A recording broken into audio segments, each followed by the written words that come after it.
Ito ang fighter jet na wawasak sa Iran pag nagkataon at kaya nitong wasakin ang ilang mga syudad sa bansa dahil sa bilis nitong umatake at ito ay maaaring ipadala na ng Amerika sa lalong madaling panahon.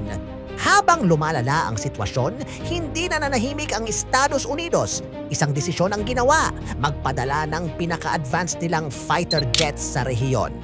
Hindi ito basta ordinaryong eroplano.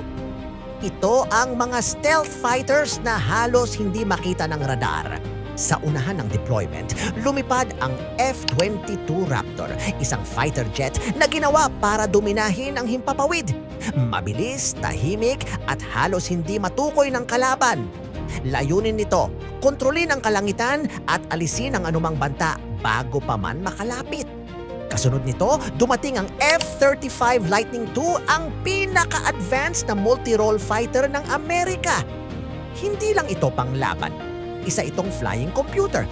Kayang makita ang kalaban kahit hindi pa nakikita ng mata at kayang makipag-communicate sa iba pang puwersa sa lupa, dagat at himpapawid. Sa pagdating ng mga jet na ito, nagbago ang balanse ng kapangyarihan. Ang himpapawid ng Iran ay hindi naligtas. Kahit gaano kalakas ang air defense system nila, ang stealth technology ng mga jet na ito ay nagbibigay ng malaking advantage sa Amerika. Sa unang strike mission, hindi agad mararamdaman ng Iran ang pag-atake. Walang ingay, walang babala.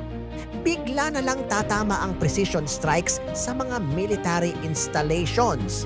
Ito ang tunay na lakas ng modernong air warfare, hindi lang lakas, kundi katalinuhan. Kung kayo ang tatanungin, mas gusto nyo ba ang fighter jet ng Amerika o ng Iran?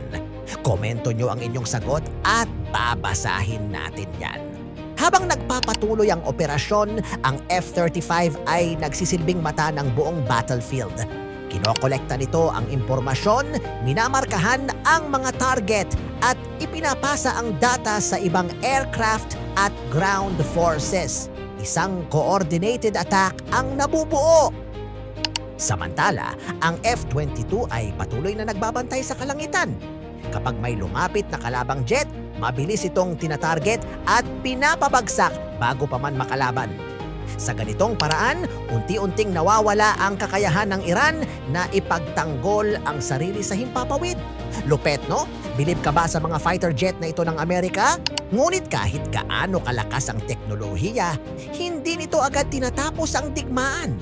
Ang Iran ay may sariling depensa, missile systems at kakayahang gumanti.